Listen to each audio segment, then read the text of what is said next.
July 28, 1945. Camp Ruston, Louisiana. 107 degrees Fahrenheit. A white cart rolled across the gravel yard. Metal wheels screamed against stone.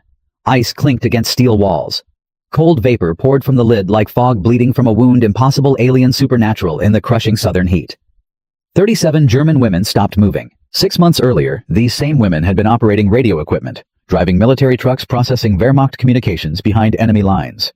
3 months earlier, American soldiers had put rifles to their backs and marched them into processing camps in France. 3 weeks earlier, they had crossed an ocean in the belly of a transport ship, watching the only world they had ever known disappear beneath gray Atlantic water. Now, a 22-year-old American soldier with a sunburn and a whistled tune was about to destroy them more completely than any bomb, any bullet, any interrogation ever could. He opened the lid. The vapor rolled out in slow rivers, tumbling down the white sides of the cart, dissolving into the Louisiana air. Inside was something pink, shockingly pink, violently pink. The kind of pink that had no business existing in a military prison compound in the American South in the summer of 1945. The kind of pink that belonged to a world that had ended somewhere around 1942, when Germany declared total war and pleasure became treason. The soldier lifted his metal scoop. Pink ice cream mounded on the metal, already beginning to weep in the heat, slow drops running down the handle, falling onto the gravel, disappearing instantly in the dust. "Strawberry ice cream," he announced in broken German. "Who wants some?" Nobody moved. 19-year-old Elizabeth, a telephone operator from Hamburg, who had been captured near the French border, took one step forward. Then stopped. Her voice came out barely above a whisper. "Is this real?" The soldier laughed, not cruel, genuinely confused by the question. "Real as it gets. Come on, it's melting." Elizabeth walked toward the cart the way a person approaches something dangerous. She accepted the bowl with both hands, holding it like it might shatter or vanish. She lifted the spoon. Her hand was shaking. She put the pink ice cream in her mouth. Her eyes went wide. Then she made a sound. Not a gasp, not a sob. Something that existed in the space between the two, and the spoon clattered against the bowl, and her free hand flew to her mouth, and tears began streaming down her face. Sudden and fast, like something had snapped open inside her chest. "Cold," she whispered. "It's so cold." Then she began to cry. Really cry. Shoulders shaking, ice cream melting in her forgotten hand, face wet, voice breaking into sounds that had no words attached to them. The soldier looked alarmed. "Is she okay? Did I—" But Elizabeth was already eating again. Spoon to mouth, tears still running, eating and crying at the same time, pink ice cream smearing at the corner of her lips. "More," she said between sobs. "Please, more." This was not the fall of Berlin. This was not the firebombing of Dresden. There were no casualty figures, no strategic objectives, no military significance whatsoever to what happened in that compound yard on July 28, 1945. It was just ice cream on a Tuesday. That was exactly the problem. Greta Hoffmann was 24 years old, university educated, captured near Cologne while operating Wehrmacht radio equipment. She had been processed through camps in France with mechanical efficiency, interviewed by men who spoke impeccable German and took careful notes, and then shipped across the Atlantic to Camp Ruston, Louisiana, a place so distant from everything she had known that it might as well have been another planet. Louisiana, in summer, was a physical assault. The humidity sat on your skin like a second body. The pine forests surrounding the camp held the heat and gave nothing back.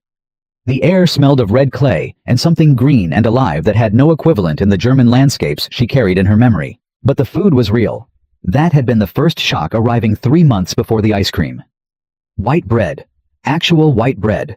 Not the gray sawdust loaves that had become the standard by 1944. Coffee. Real coffee, black and bitter and strong. Not the roasted acorn substitute that the Reich had been pretending was adequate since 1943. Meat. Vegetables. Portions that left you full, rather than calculating how to distribute hunger across the hours until the next meal. The Americans followed the Geneva Convention with a precision that felt almost mechanical. Correct. Careful. Exactly what the rules required, and sometimes more. There was no cruelty. There was also no warmth. Just procedures followed properly by people who had decided that following procedures properly was itself a form of dignity. For 3 months, Greta had eaten better than she had in 2 years of war. She had not expected the ice cream. When the cart appeared and Greta watched Elizabeth walk toward it, watched the first bite, watched the collapse that followed, she felt something move in her own chest. Something she had been keeping very still for a very long time. She stepped forward. The soldier handed her a bowl. Strawberry and vanilla swirled together, already going soft at the edges, the colors bleeding into each other. A pink and white wound of sugar and cold in a ceramic bowl. She put a spoonful in her mouth. The cold hit first. A physical shock. It hurt her teeth, sent a spike of pain up through her jaw, made her eyes water. Then the sweetness arrived, and it was overwhelming, almost violent in its intensity. Real sugar. Not saccharin. Not the industrial substitute that left a chemical aftertaste coating the back of your throat. Real sugar, exploding across her tongue like something detonating in slow motion. Then the strawberry. Bright, artificial, somehow processed and preserved, and nothing like actual fresh strawberries from a garden, and yet also perfectly, undeniably, heartbreakingly strawberry. A flavor she had forgotten existed. She closed her eyes. The ice cream melted immediately. Cold became liquid, became sweetness, became something else, memory arriving without permission. Her mother's kitchen in Stuttgart before the war, before rationing, before the shortages, began their slow erasure of everything ordinary. Fresh strawberries in a white bowl. Cream so thick it left mustaches on her little brother's face when he drank it straight from the ladle. Her brother had died on the Eastern Front in 1944. Greta opened her eyes. The ice cream in her bowl was melting fast, the pink and white becoming a single pale soup. She ate quickly, spoonful after spoonful, not crying the way Elizabeth had cried, but feeling something reorganizing itself inside her.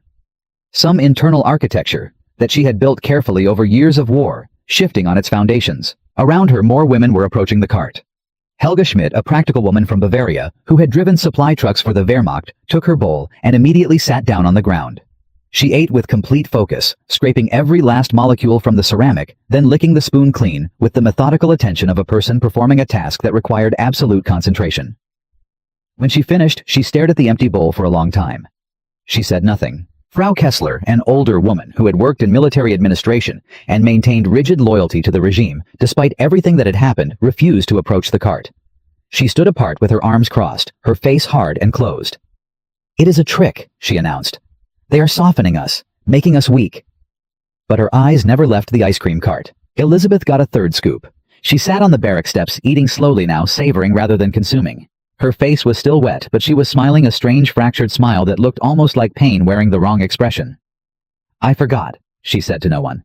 "I forgot things could taste like this." The soldier, serving the ice cream, 22 years old, blonde, sunburned, with the easy posture of someone who had never known real hunger, kept glancing at the women. He was clearly disturbed by their reactions in a way he could not name or explain. Finally, he turned to Greta, who seemed the most composed, and asked quietly, "Did I do something wrong?" Greta looked at him. At his honest confusion. At the ice cream cart with its impossible cargo. At the 37 women around her, eating and crying and falling silent, and breaking in ways that had nothing to do with cruelty. "No," she said quietly. "You did something kind. That is the problem." He did not understand. How could he? That evening, after the cart had been wheeled away and the compound had returned to its ordinary routines, Greta sat on her bunk with her diary open across her knees. Her pen moved slowly. July 28, 1945. "They gave us ice cream today. Strawberry and vanilla. I don't know how to explain what happened. Elizabeth cried so hard, she got hiccups. Helga ate 3 bowls and could not speak for an hour. Even I." She stopped, looked at the page. What had happened to her exactly? The ice cream had been cold and sweet and perfect. That was the thing. It had been perfect. In a world that had been nothing but burned and broken and desperate for years, the Americans had given them something perfect. And it was just Tuesday. Just a random Tuesday in July. Not a holiday. Not a special occasion. Not a reward. Just dessert because it was hot outside. The casualness of it was somehow worse than cruelty would have been. Frau Kessler spoke from her corner of the barracks. Her voice was flat, stripped of the rigid authority it usually carried. "My children in Berlin," she said, "are eating potato peels, if they are lucky." She paused. "And I just watched you eat strawberry ice cream like it was nothing." No one responded. What could they say? The truth sat in the barracks like a presence that had decided to stay. They were eating better as prisoners of war than their families were eating as free citizens of Germany. The enemy had more food, more abundance, more casual luxury than the nation that had declared itself a master race and set out to reshape the world by force. The propaganda had said America was weak, decadent, soft, unserious. The propaganda had said Germany's discipline and sacrifice and unity of purpose would prove superior to the comfortable democracies that did not know how to suffer. The ice cream cart said otherwise. That night, Greta found Elizabeth in the latrine, bent over a sink, washing her face in the dark. Her eyes were red. She looked up when Greta entered. "I keep tasting it," Elizabeth said. Her voice was desperate in a way that had nothing to do with hunger. "The ice cream. It won't go away." I know. Why did it make me cry like that? It was just frozen milk and sugar. Why did it feel like... She couldn't finish. Greta understood. The ice cream had felt like proof. Proof that the world they had been told about, the world where Germany was strong and America was weak, where sacrifice would win over abundance, where the Reich's iron will would outlast the soft democracies, was a lie constructed from the beginning. Ice cream, casual and abundant, and given to prisoners on a hot Tuesday. That kind of abundance did not come from weakness. I want to go home, Elizabeth whispered. But I'm afraid to go home, because home doesn't have ice cream anymore. Maybe it never will again. 3 days later, the cart came back. Chocolate vanilla something the soldier called butter pecan that none of the women had ever encountered. The debate that followed in the shade of the mess hall, 37 women ranking ice cream flavors with the seriousness of scholars, would have been absurd in any other context. In this one, it was something else. It was 37 women learning in the only way left available to them what they had actually been fighting against. Not weakness, not decadence, not the soft civilization the propaganda had promised would crumble. Strength so vast it could afford to be kind. That was the thing about ice cream on a Tuesday. You only give luxuries to prisoners when luxury is not a sacrifice. You only feed your enemies well when feeding your enemies well costs you nothing. The cart rolled across the compound yard. Not because America was generous, though perhaps it was, but because America was so overwhelmingly casually, thoughtlessly wealthy that strawberry ice cream for 37 German prisoners of war did not even register as a decision worth making. It was just what you did. Because it was hot. Because ice cream existed. Because why not? In Germany, meanwhile, children were eating potato peels. Greta wrote in her diary that night. The ice cream did not torture us. It did not break our bodies. But it broke something else. It broke the lie that we had been strong. That we had been fighting for something worth the price. Because when your enemy feeds you ice cream while your own people eat sawdust bread, the arithmetic becomes very simple. And the answer is not the one you were promised. She paused. Put down the pen. Looked at the ceiling of the barracks in the dark. The cart would come back. It always came back. Different flavors. The same impossible message delivered without intention, without cruelty, without even awareness that it was being delivered at all. Just a soldier. Just a cart. Just ice cream. Just the truth. 3 days after the ice cream cart first appeared at Camp Rustin, something changed among the 37 women of Barrack 7. It was not dramatic.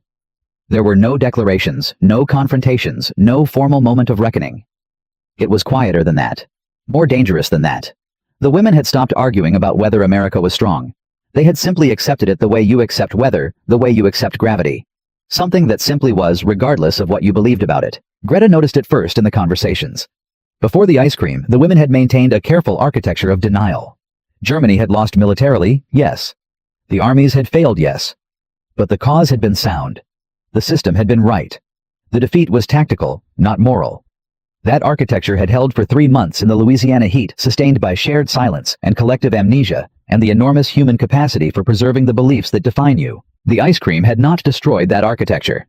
It had simply made it impossible to stand inside without noticing how badly it was cracking. Helga Schmidt sat beside Greta in the shade of the mess hall wall on the 4th day, watching 2 American guards trade sandwiches and laugh about something neither woman could hear. Helga had driven supply trucks for 3 years across France and Belgium. She had seen the Wehrmacht logistics system operate at peak efficiency. She understood in a practical way that theory never reaches what it meant to move resources across distances. You know what I keep thinking about, Helga said. She was watching the guards, not Greta. The trucks, Greta said. Helga looked at her. How did you know? Because that's what I keep thinking about too. What Greta meant. What Helga meant was this: the ice cream had to come from somewhere. It did not materialize from the Louisiana air. It was manufactured somewhere in America, packaged, transported, stored cold, across hundreds of miles, delivered to a military prison compound in the middle of nowhere, and given to enemy prisoners without a second thought. The logistics chain that produced casual strawberry ice cream on a Tuesday was the same logistics chain that had been producing bombers and tanks and ammunition since 1942, in quantities that had overwhelmed every calculation the Reich's planners had made about American industrial capacity. The ice cream was not the point. The ice cream was evidence of the point. Germany had mobilized everything, every factory, every worker, every calorie of food directed toward the war machine with the ruthless efficiency that the Reich had always claimed was its defining virtue. Total war. No luxuries, no softness. Pure disciplined national will translated into military force, and it had not been enough. Because the enemy on the other side had been running a different calculation entirely. Not total war, but total production, the kind of abundance that never required sacrifice, because the baseline was so high that war production could simply be added on top of normal life without fundamentally disrupting it. America had ice cream during the war. America had always had ice cream during the war. The shortage, if it existed at all, had been invisible from the outside. Frau Kessler joined them that afternoon. She sat down without being invited, without her usual rigid posture, slightly collapsed in on herself. The ice cream cart had come back again. She had gotten in line. Greta had watched her do it, had watched the moment when Frau Kessler's ideology met the vanilla ice cream, and the vanilla ice cream won. Not because vanilla ice cream is philosophically superior to National Socialism, but because vanilla ice cream is real, and things that are real have a weight that ideas cannot match when the ideas have spent 4 years proving themselves wrong. My daughter wrote in her last letter, Frau Kessler said, that the children in her building are collecting cigarette butts from the street. The adults smoke them down to nothing, and the children collect what is left and trade them for bread. She paused. American cigarettes. No one said anything. The occupiers have so many cigarettes, Frau Kessler continued, that they throw them away before they are finished, and the German children. She stopped. The logic was simple and devastating.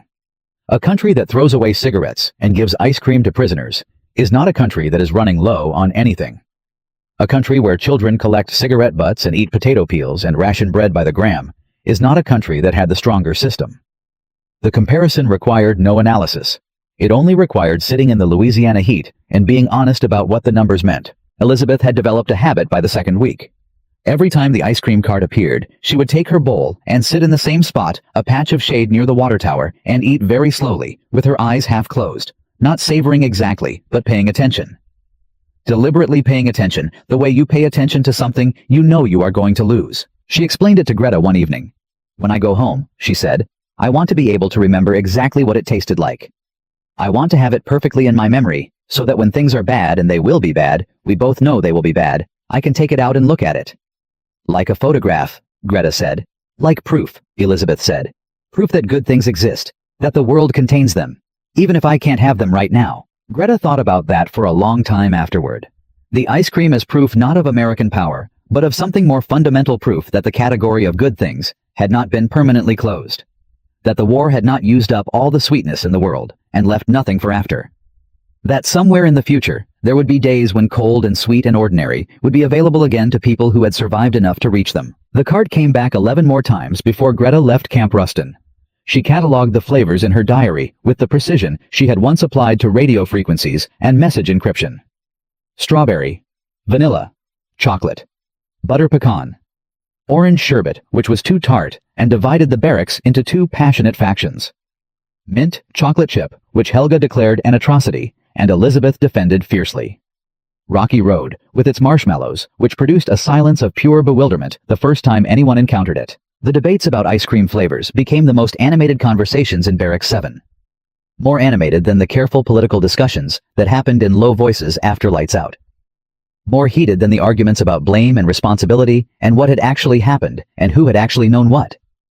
The ice cream debates were safe because they were small, and they were true, and everyone had direct personal experience to bring to them. But they were also something else. They were practice. Practice for the act of having preferences again, of wanting specific things, of existing in a world where your individual taste mattered. The Reich had not valued individual taste. Individual taste was weakness. Individualism, the soft self-indulgence of democracies that had not learned to subordinate the personal to the collective. You ate what was available. You wore what was issued. You believed what was correct. In Barracks 7, in the Louisiana heat, 37 women were slowly, painfully through the medium of frozen dessert, remembering that they had preferences. That preferences were not weakness. That wanting chocolate instead of vanilla was not treason against the collective, but simply the ordinary human fact of being a person with a specific interior life that belonged only to you. In October, Greta received her mother's letter. The handwriting was shakier than she remembered. The letter described Berlin in careful, avoidant language, rubble shortages, the ration cards that promised food and delivered hunger, and ended with, I hope you are being treated well. I hope you have enough to eat. I worry about you constantly. Greta sat holding the letter and thought about how to respond. She could not write about the ice cream. The distance between her mother's reality and her own was not physical. It was not the Atlantic Ocean, not the 4,000 miles of water and land between Stuttgart and Louisiana. The distance was the distance between a world that had plenty and a world that had nothing, and it had been there all along, invisible underneath the propaganda about German strength and American decadence. She wrote back, I am well. The Americans follow the rules. I have enough to eat. All true. Completely inadequate. She sealed the envelope and did not write what she actually knew, which was, this: the Americans did not just follow the rules.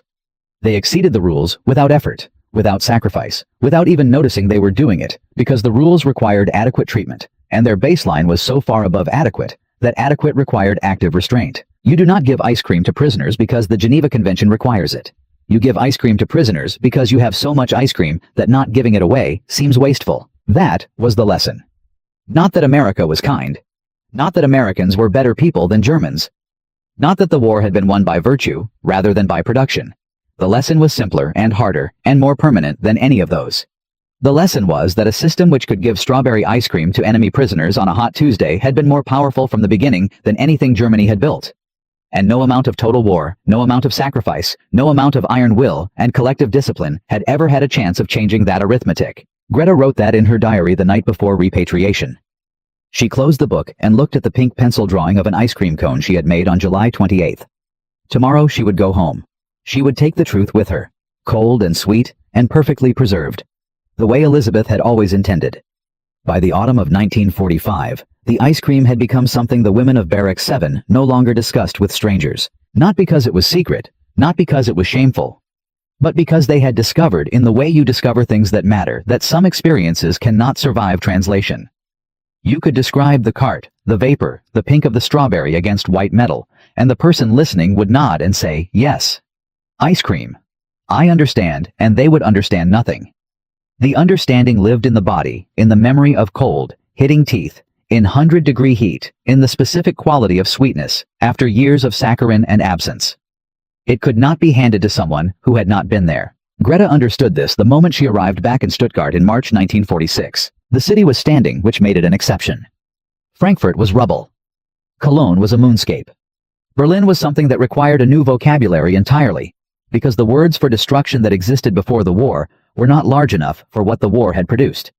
Stuttgart had survived better than most. The walls were up, the streets were passable, the trams were running on 3 of their former 7 lines, but surviving better than most still meant surviving badly. Her mother opened the apartment door and pulled her inside without speaking.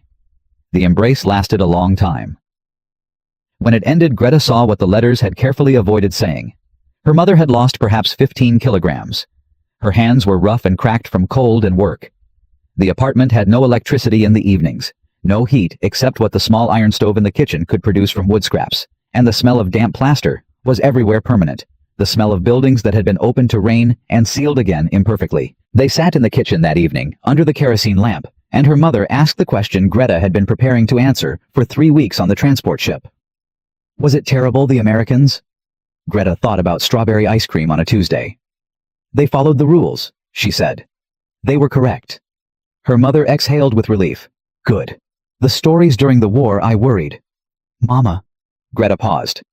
Everything was lies. Her mother's face aged in a single moment, the way faces sometimes do when the last thing supporting a particular expression is removed all at once. They did not speak again that evening about the war. Stuttgart in the spring of 1946 was a lesson in the distance between surviving and living.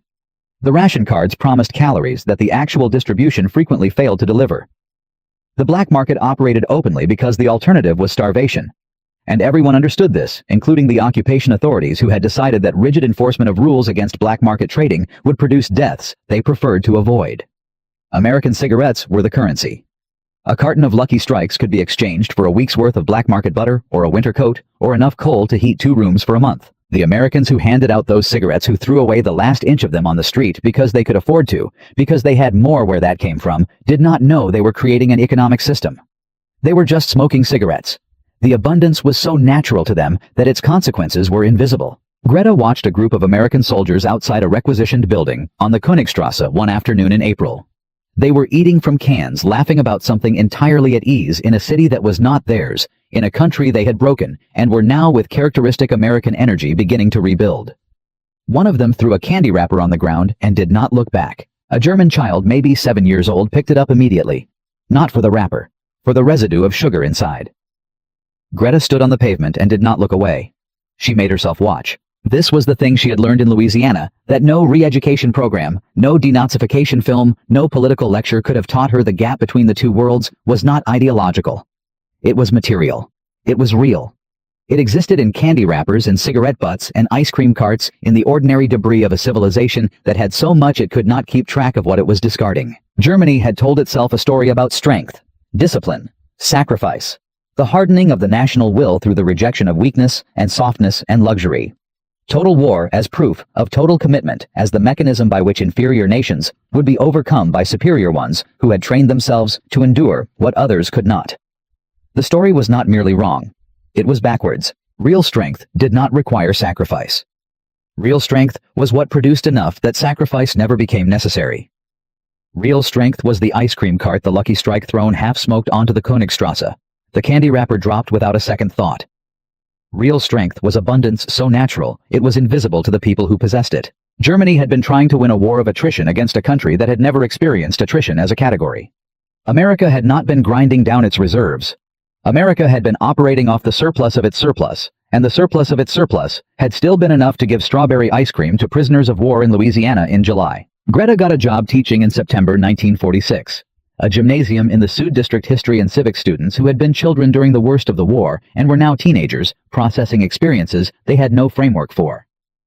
She was 25 years old, 1 year out of a prison camp, teaching German children about a history she had been part of without fully understanding while she was inside it. The first year was the hardest. Not because of the subject matter, though the subject matter was hard enough, but because of the question that appeared in different forms in almost every class, every week, asked by students who genuinely needed the answer and deserved an honest one. How did it happen? How did an entire nation believe something so completely wrong for so long? Greta developed her answer slowly over months, the way you develop an answer that has to be both true and useful. She talked about propaganda, about fear, about the way emergency powers concentrate authority, and authority concentrates information. She talked about the social cost of dissent, about how belief systems that control the consequences of doubt tend to sustain themselves past their expiration date. She talked about nationalism as a technology for binding people to stories about themselves that serve the state's interests more than their own. All of this was true. None of it was sufficient. In July 1947, on a hot day that reminded her of Louisiana, she told a classroom of 16-year-olds about the ice cream cart. She had not planned to. She had been explaining industrial capacity, the relative production figures for Germany and America during the war years. The numbers that showed why the outcome had been in retrospect mathematically inevitable long before anyone involved was willing to admit it. The numbers were correct and important, and she could see the students processing them, the way students process numbers that are correct and important, registering them without absorbing them, storing them in the portion of memory reserved for facts that will be needed for examinations. Then she described the cart. The white metal, the cold vapor, the impossible pink of the strawberry in the heat. Elizabeth taking the first bite and beginning to cry. Helga eating 3 bowls in focused silence. Frau Kessler refusing, and then not refusing, and then crying over vanilla with her eyes closed, thinking about her children in Berlin eating potato peels. The classroom was very quiet. Ice cream is not a strategic resource, Greta said. It has no military significance. It wins no battles. It takes no territory. But when your enemy gives it to you freely on a random Tuesday afternoon, because it is hot, and they happen to have it, that tells you something that all the production statistics in the world cannot. She paused. It tells you that the cost of being kind to you was 0. That your captivity registered as an opportunity for a small generosity, not a drain on any resource that mattered. It tells you that the gap between your situation and theirs was not a gap at all. It was a different universe. And you had been told for 12 years that you were in the stronger one. A girl in the 3rd row. 15, serious-faced, the kind of student who took notes in complete sentences, raised her hand. Did you know? The girl asked. When you were in it, did you know it was wrong? Greta considered the question seriously the way it deserved. I knew things were hard, she said. I knew the shortages were real. I knew the gap between what we were told and what we could see was growing. But knowing something is wrong and understanding what that means are different things. She looked at the girl. The ice cream made me understand. Not because it proved anything new, but because it was undeniable. You cannot argue with cold and sweet and real. You cannot counter-propaganda your way out of strawberry ice cream melting in a bowl on a Tuesday afternoon. She taught the same class every July for 35 years. The story changed in small ways as she refined it, found better words, understood more deeply what she was trying to say. But the ice cream stayed. It was always the ice cream. The one detail that landed differently from everything else that produced the particular silence she was looking for. The silence of young people who had understood something that could not be ununderstood. She died in 1989, before the wall came down, before Germany reunified, before the full reckoning of history settled into the shape it would eventually take. Her diary went to the Stuttgart City Archives. Fragile pages and climate-controlled storage. The pink pencil drawing still on the July 28th entry. The girl from the third row, the one with the serious face and the complete sentence notes, became a historian. She wrote her dissertation on German prisoner of war experiences in American camps. In the acknowledgments, she thanked a teacher who had told her about ice cream. She wrote, "The most effective demonstrations of power are the ones that require no demonstration." The cart that rolled across the compound yard at Camp Ruston on July 28, 1945, was not a weapon, not a statement, not a calculated act of psychological warfare. It was lunch. That is precisely what made it devastating. Devastation, it turns out, can be pink and cold and melt in your hand. It can taste like strawberry. It can arrive on a Tuesday. And it can teach you more completely than any defeat what you were actually fighting. The cart had wheels that squeaked. 37 women stopped what they were doing. And the war, which had ended in May, ended again in July, more completely, more finally, more honestly, than any surrender document could have managed. Ended in a bowl of pink ice cream, cold and sweet and real, in the hands of a 19-year-old girl from Hamburg who had forgotten that the world contained such things. She cried. Of course she cried. What else do you do when the truth arrives cold and sweet and undeniable, and tastes exactly like everything you were promised it wouldn't be? 3 parts into this story. You know what Greta Hoffmann saw on July 28, 1945. You know about the cart and the vapor and the pink ice cream and Elizabeth crying. You know about Helga eating 3 bowls in silence, about Frau Kessler finally breaking in January and taking vanilla with her eyes closed. You know about the journey home, the ruined cities, the mother with shaking hands, the ration cards that promised more than they delivered. What you do not know is what happened after. Not to the war. The war is finished. The numbers are settled. 60 to 80 million dead depending on how you count and who you include. Europe rebuilt over 20 years into something that, if you squinted and ignored the scars, resembled the continent that had existed before. Germany divided, then reunified. The Americans went home eventually. The ice cream cart went wherever ice cream carts go. What happened after was quieter. Harder to document. The kind of history that does not make it into official archives, because it lived in individual people, in the specific gravity of specific memories, in the way certain experiences change the angle at which you meet everything that comes afterward. Greta Hoffmann returned to Stuttgart in March 1946, with 1 suitcase, a diary, and a piece of knowledge she had not possessed when she left. She was 25 years old. She had a university education that the war had interrupted, and a set of skills: radio operation, encryption, the precise German of official communications that had no peacetime application. She had watched her country destroy itself in pursuit of a story about itself that was wrong from the beginning. She had eaten strawberry ice cream in Louisiana, and understood in the specific wordless way that the body understands things before the mind catches up what that wrongness had cost. She became a teacher. This was not a dramatic choice. Teachers were needed. An entire generation of German children had been educated inside a cell in the third row. Greta remembered her precisely serious-faced. The kind of student who took notes in complete sentences asked the question that had been waiting at the center of the lesson. Did you know? When you were in it, did you know it was wrong? Greta looked at her. The question deserved an honest answer. I knew things were hard, she said. I knew the gap between what we were told and what we could see was growing. But knowing something is wrong, and understanding what that means, are different things. She paused. The ice cream made me understand. Not because it proved anything new, but because it was undeniable. You cannot argue with cold and sweet and real. She taught that class every July for 35 years. The story refined itself slightly each time as she found better language for what she was reaching toward. But the structure never changed, because the structure was the truth, and the truth did not require revision. The girl from the third row, her name was Margaret, which Greta learned at the end of that year, went on to study history at Tübingen. Her doctoral dissertation examined German prisoner of war experiences in American camps between 1944 and 1946. It was a serious academic work, rigorously footnoted, drawing on newly available archives and interviews with surviving POWs conducted before memory closed entirely. In the acknowledgments, she thanked a teacher who had told her about ice cream. The dissertation was published in 1971 and is now in university libraries across Europe and North America. It contains on page 147 a section about the psychological impact of material abundance on prisoners from economies of total war. The section begins with an anecdote about a white cart, cold vapor, and strawberry ice cream in Louisiana in July 1945. It does not name Greta Hoffmann. Greta had asked her not to. Here is the thing about the ice cream that Greta spent 35 years trying to teach, and that is still in some fundamental way difficult to transmit through the medium of language. The Americans did not give the ice cream to be kind. Kindness was not the operative mechanism. The Americans gave the ice cream because they had it, because it was hot, because prisoners in their care were human beings, and human beings in hot weather benefit from cold things, because the cost was negligible, and the cost being negligible never required any further calculation. The decision, to whatever extent it was a decision at all, took approximately 4 seconds, and was made by someone whose rank and name are not recorded anywhere, because the decision was not significant enough to record. That is the lesson. Not that America was kind. Not that kindness wins wars. The lesson is that systems which produce casual abundance are categorically different from systems which produce disciplined sacrifice, and the difference is not a matter of degree. It is a matter of kind. You cannot out-sacrifice abundance.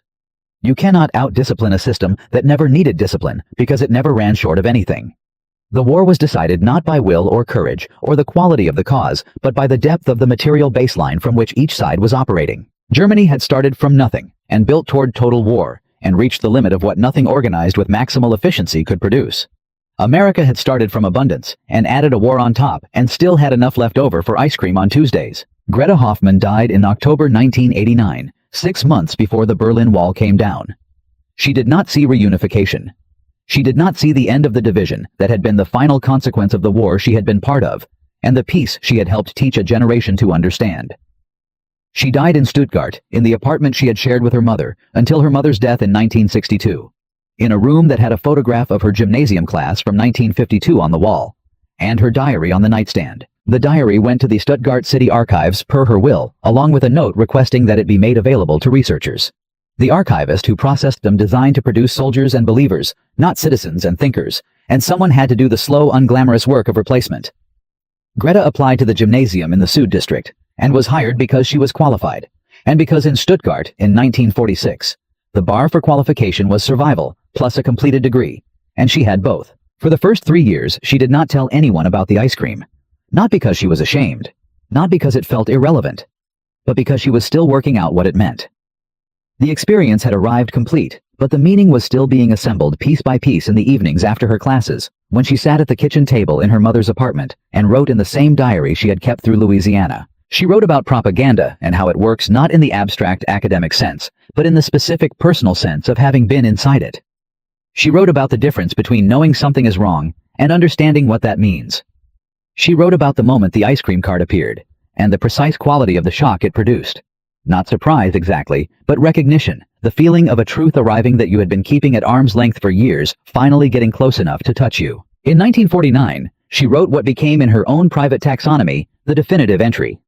It was 4 pages long, and it answered finally the question she had been circling since July 1945. The question was not why Germany lost. That question had 1,000 answers, all of them true, none of them sufficient.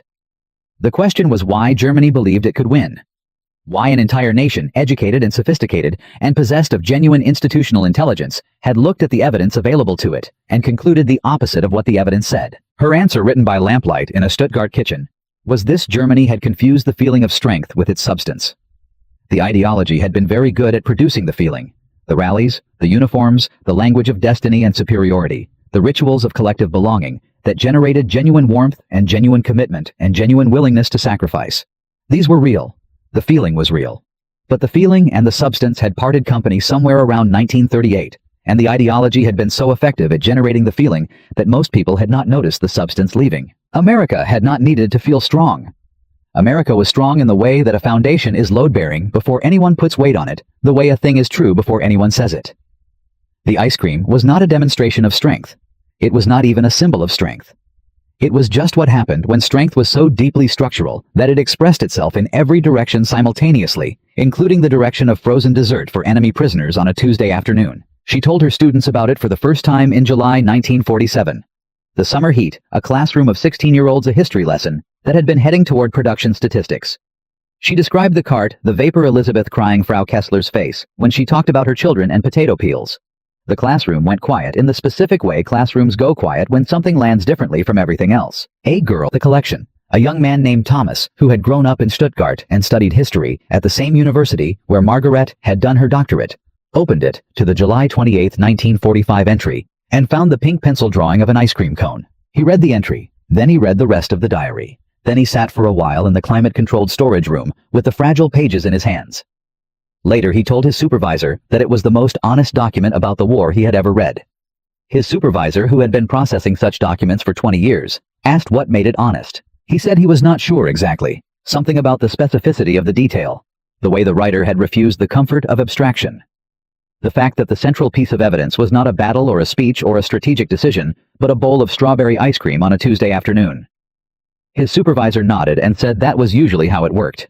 The truth tends to arrive in small containers. Here is what the diary entry from July 28, 1945 actually says in full in the original German, that the archivist carefully transcribed before placing the original in protective storage. Today, they gave us ice cream. Strawberry and vanilla. I do not know how to explain what happened. Elizabeth cried so hard, she got hiccups. Helga ate 3 bowls and could not speak for an hour. Even I felt something move that I had been keeping very still. The ice cream was cold and sweet and perfect. That is the problem. It was perfect. In a world that has been nothing but broken for years, they gave us something perfect, and it was just Tuesday, just a random Tuesday, just dessert because it was hot outside. I think this is what losing really means. Not the battles, not the numbers, not the flags. This. A cart with wheels that squeak. Cold vapor in the heat. Pink ice cream in a bowl, given without thinking. Because they had it. Because why not? A woman with a radio operator's hands and a university education and 35 years of July classrooms understood in a prison compound in Louisiana at 24 years old what her country had spent 12 years refusing to see. She wrote it down in a diary with a pink pencil drawing at the top. She taught it to children for the rest of her life. Some of them listened. That is why the story is worth telling, not because the ice cream was remarkable, but because it wasn't. Because the most complete demonstrations of power are the ones that require no demonstration at all. Because the truth about what we are and what we have built announces itself quietly and without ceremony in the ordinary things we hand to strangers on hot afternoons without thinking twice. The cart had wheels that squeaked. Remember that.